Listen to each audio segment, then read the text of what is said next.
some of the main cover crops that people like to work with is, different wheat and buckwheat grasses, ryegrass, sorghum sweetgrass, nettles, clovers. They all offer, essential nutrient to your value, and they also help to balance soil nutrients in your soil, in the sense that if you have too much of something, some of your cover crop might be able to take those up and kind of balance the soil out. And then if your plant needs them and desires them, then the roots will also release them. So interesting in that sense as well. But, we always got to be aware of, red flags. And so if you got something crazy in your soil, something crazy in your water, then, identifying that and figuring out a way to move on is important from there. So we also do water testing. We do soil testing, we do water testing, and I've seen people's water come in with pHs in the 8s or pHs in the 5. And it's like, if you have a pH in the 8 and the 5, we got to work with that right away too, because the plants aren't going to desire that for too long. They might, if they're in a big bed of soil, that's a big buffer zone, and so they got all that area to buffer, so it may or may not catch up to them. But I'd rather be safe than sorry and correct that from the beginning. But also nutrient. It's amazing to see the difference in nutrient value between water. Most people in the city are kind of looking to see what their salts and their chlorides and their dissolved solids and things like that. The city water is often balanced with minerals, but it may or may not be, depending on where the water comes from in the community and how far you are away from the source. But well water is amazing to see, just the difference in the results of the natural spring waters. I have well water myself that is a pretty nice water. My grandparents live in the Upper Peninsula of Michigan, and they have the best water I've ever had. But they're in the mountains up there, so they're not quite mountains, but us Michiganders, I guess we call them mountains. They're big hills for us. But you hear people like they're very successful with something just like cloning with their water only. And so like people that can clone very well with just their water only, typically is a nice balanced water. It's going to be a very well pH water. It's not going to have a huge salt concentration to it. It's going to have a sufficient concentration of calcium to it and a little bit of magnesium. And so you can have a beautiful water to begin with, and it can work very, very well. But unfortunately, a lot of us live in communities where we have to treat our water and we have to do something different about the water. And so we use different filtration devices and different tools to try to perfect our water and make it better for us. Also in the gardening program, it's just, our water is much more than our water. This is how we're trying to feed our plants.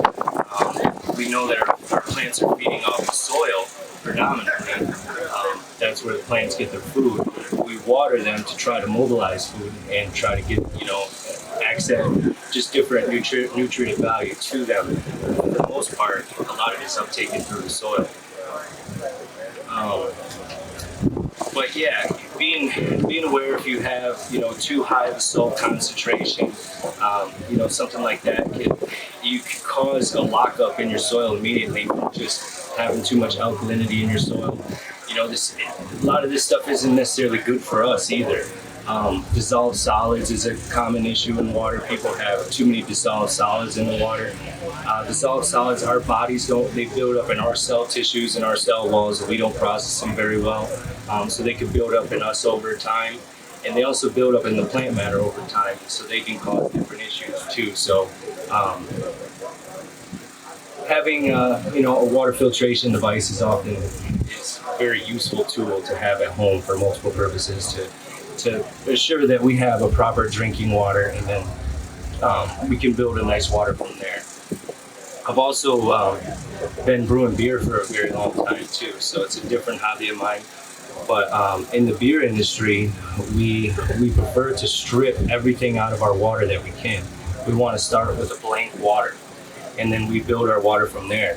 And we build our water with some calcium, some gypsum, some salt. You put them just little bits of them essential minerals back into the water, but just little, the preferred amounts, to try to get the balance on the beer. And so I've applied that to gardening very, very much, in the sense that I try to be aware of which nutrients and which elements I'm trying to get to the plants. What do I think they need today? So during the veg stage, you can toss quite a bit at them in the sense of nutrient value. They do like a lot of nutrient value, high nitrogen. You pretty much always keeping up with calcium for your plants, unless you think you're pretty much always keeping up with calcium, because unless you're in a too rich of a calcium soil, this would be the only time that you might have a problem with calcium. But other than that, the plants really thrive off of a lot of heavy calcium-rich environment.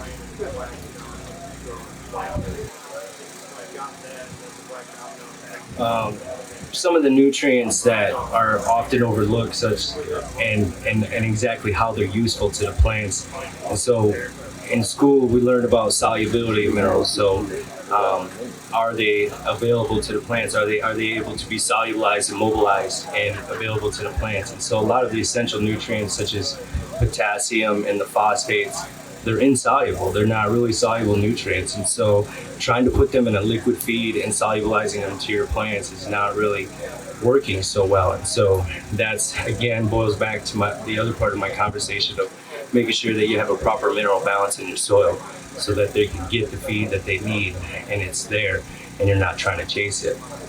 But when you hit these critical points, such as early flower and late veg stage, where they really desire to have some more calcium, some more phosphate, some magnesium, the best way to get that to them is through a foliar, actually, because the plant can uptake it through their stems and through their leaf matter much easier than they can through the soil. In the sense of if you're trying to give it extra and you want it, you want it to see a reaction relatively soon. So calcium, magnesium, potassium, and phosphates are critical to the gardening program. But most people are looking for, when they think that they need them, they're looking for a liquid feed and they just want to feed. You hear it all the time. The plants need more CalMag. And so, chasing liquid feeds, it's a useless opportunity in a sense. And so people go down the wrong hole, starting with the proper soil. And then if you do need to hit them, and not only if you do, you want to, at those stages in the plant life, they really desire that extra nutrient. They're trying to, in the early bloom, they really want them phosphates and the potassium. And so you want to try to get that out to them. And so a great way to do that is through a foliar program. And then I also have some tools in front of me here. Premium Glass and I have been working together for a number of years on trying to mobilize water and create different vortex energies for the water. And so we got some different glass tools, some portable glass tools that we can put on a hose and have it mobile wherever, or we got it on a water can. But our more successful tools have been our brewers. Things like this on the big 5-gallon brewer here to the left of me. We can make a brewer on something like this. You could ideally put it on anything you want, but the idea with these tools is through the vortex motion that you are actually making your food one with your water, because you are, just as well as you're mixing the feed with the water, you're actively pulling in massive amounts of air. And so everything is just much more readily available at that point. And it's pretty amazing how fast things they can brew up. Typically we talk about brewing teas for 24 to 48 hours. I never brew a tea for 48 hours anymore. I just don't do that. I might do one for 24 hours, but don't necessarily find that it needs it. And so with the nutrient and starting with soil and water chemistry, kind of want to just talk about, plant feeds. And so I was just curious what it was. It's not mine. So during different stages of the plant's life, we're trying to mix different feeds. We're trying to correct different issues at different times, or we think that, all of a sudden it seems like the plants uptake your nutrients a lot better. But generally speaking, when I'm mixing my feeds, I like to start with, humics and microbes for sure. Got to have the base in there, a nice dynamic water with some humics and microbes. And then we can try to add some different nutrient value from there. If you think that you need some more silica or more calcium, more magnesium, the pleasure of brewing these teas is that we can use these different salts and minerals, and all sorts of great companies sell all all sorts of different products that, you know, are powderized or whatever. But you could put these products in and brew them in. So I was talking about beer a little bit, and I wanted to backtrack there because, as I was saying, with making beer, we start with a stripped water, and then we build that water with a bit of, you know, calcium, sodium, a little gypsum in there to try to just get them essential nutrients back in that water for the brewing process. And so a gardening amendment that I don't think a lot of people think of is these powderized minerals. You know, they make calcium, magnesium, sodium, all sorts of things, you know, that are available to humans that, you know, we could take for consumption to get some minerals. And so there's some of these basic powders that we can mix in with our feeds and get them in that way. And they're also solubilized in that sense. So the benefits of the brewer is that by actively mixing all your feed, it really just kind of, you know, it remolecularizes itself and becomes one with the water. So, you know, the water has a molecule. Each of these chemical elements have a water. And when you have an opportunity to truly mix the feed in with the water, you can remolecularize it and actually have it, you know, form a chain reaction so that it's actually building something here.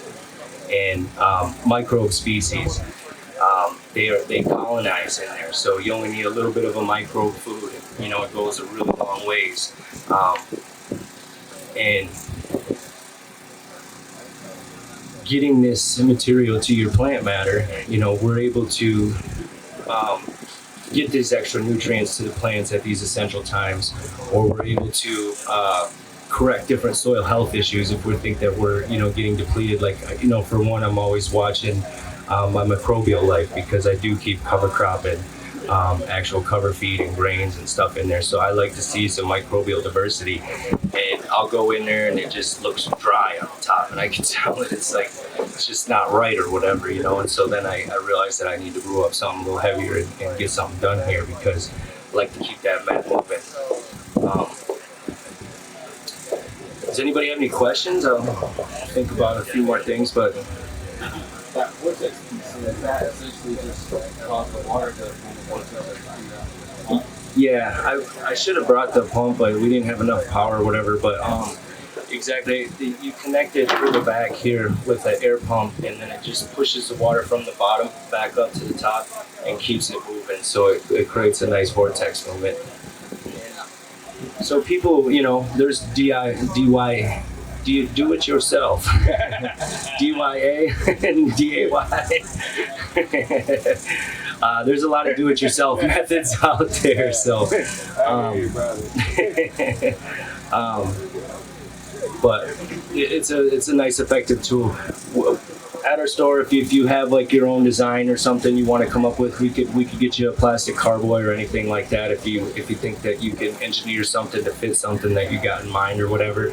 But we also make these a lot larger too, in like a 50-gallon drum or a 30-gallon drum or a 20-gallon drum, so you can mix up larger batches of feed. But you know, something like this, it works well. There's another great design out there that I'm going to be working with eventually is the tabletop design, where they basically have the water come up and you can put the stone and have different levels. So it's like waterfalls and tables with stones on it, and so the water comes up and runs and falls over the stone. I think that would be an interesting way of mixing some feed too, but the overall idea there is just keeping your water active and moving, and so that it's not losing its punch, you know.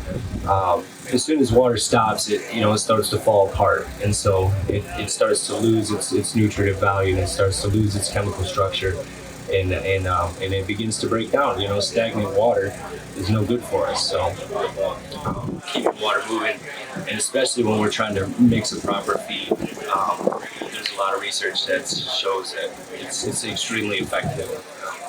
A way of mixing things is to keep it moving, versus just a traditional air stone is just not really doing a whole lot for your feed. When you just have, you know, all the stuff in the bucket and an air stone in the bottom, you know, it's pumping some air in there, but not quite as effective. Yeah, I see something to the effect of like when you make an OHN, you're always supposed to stir it one way.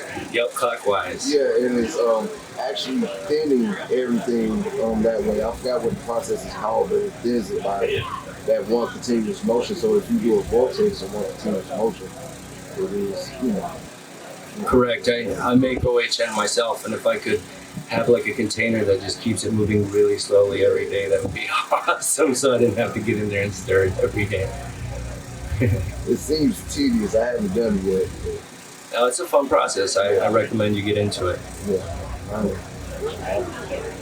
But that's so part of with our feeding program that we work with is, working with a dynamic veg feed, these microhumic species, and then in the early bloom, we're trying to pump up the phosphates and the potassium and try to get some more feed in there, less on the compost materials. And try to till it back, but it's really about thinking about the life cycle of the plant, of growing up from a young seedling to something that's going to start aging off and dying, and so you feed them really vigorously when they're very in a moderate age and very strong and growing very, very healthily and producing that flower, and by the time they're done, then you should have to back off at that point. Any other questions?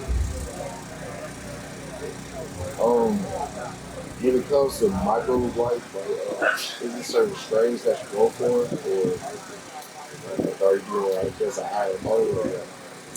That's a good question. I mean, I just like microbial diversity, just like I do with the compost diversity. So when I'm doing different IMOs and stuff, I like to collect from different areas. I use different microbe species like herb or mammoth pea microbes, getting those in there. I don't, there's so many different species of them, so if the good outweighs the bad, that's the key there, is having the good outweigh the bad. Was that a test that he did for the soil? Was that a test that what did you? You can do microbial tests in the soil, but that's microscope work versus just a full chemical test. Yeah. Okay, so you just to take different samples and look under the microscope and then check the diversity. IMO. Yeah. IMO. Yeah, indigenous microorganisms. Oh, okay. I didn't know what he meant. Oh, okay. But that's how you determine if it's diversified or diverse enough for you. It's with the microscope work. Yeah. Okay. And so I like to work with the different micro species. Just getting back to that is working with the different microorganisms, whether you're making an IMO or using something like an herb or a mammoth pea with the humic acid, giving them that feed, some veg feed. When I'm mixing up a tea, I always use a worm cast base, and then I'm trying to add different minerals that I think that the plant might want at different with that worm cast basing and the microbes and the humics and all that together. Really creates a nice dynamic feed that smells like a really fresh pond water, and it just seems like exactly what the plants want. So it's like it's great in that sense. And when you're on it, we can't under stress the importance of plant health.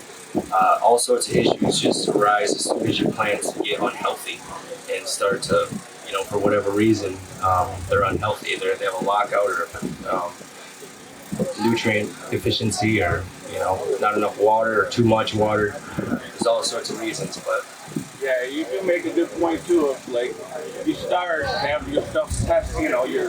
Make sure your water's good. Yeah. Make sure to defray certain problems, or you could, no matter what you have, you're just gonna be planning having problems. So it's great to know what you're working with. If you just got something weird, then every day when you're gonna go out there to feed that that you have too much salt in your water. There's different things that you can put in your water to combat that too without a filter. But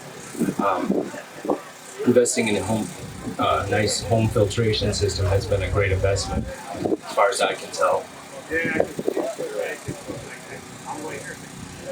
Let's see if I got any other important notes for myself here.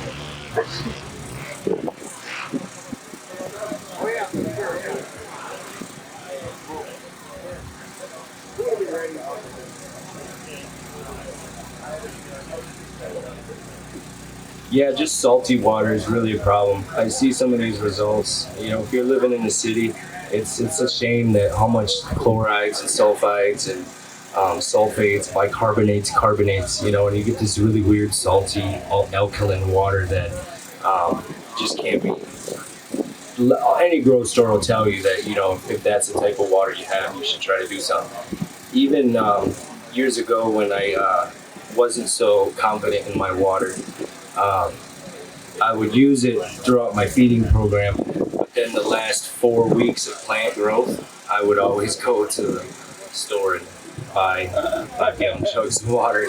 So I'd finish the last few weeks with store-bought water just because, you know, I noticed it helped me out. But yeah, that's not that funny anymore. And I know we have a comment, like, as far as too about the filter, it's better to invest in a better one that's going to have a more turnaround rate as far as, like, how, you know, how they're 4-to-1, there's the different ratios of the water filters. Yeah. And it's better to get a better one so you don't waste as much water. Yeah. You know, you spend another couple $100 and you can. Yeah, some of them waste a lot of water. Some of them, you know, in that sense too, it depends on what you're dealing with. Like if you're dealing with a city water and you know that you got a city water, too much salt, blah, blah, blah, blah, blah, then yeah, investing in a decent one right off the bat is... You're right, I guess you can't afford it, you can't afford it. But Yeah. I'm saying, like, No, yeah. people, I'm just saying, think about the difference you're going to save in water too. For sure. You know. For sure.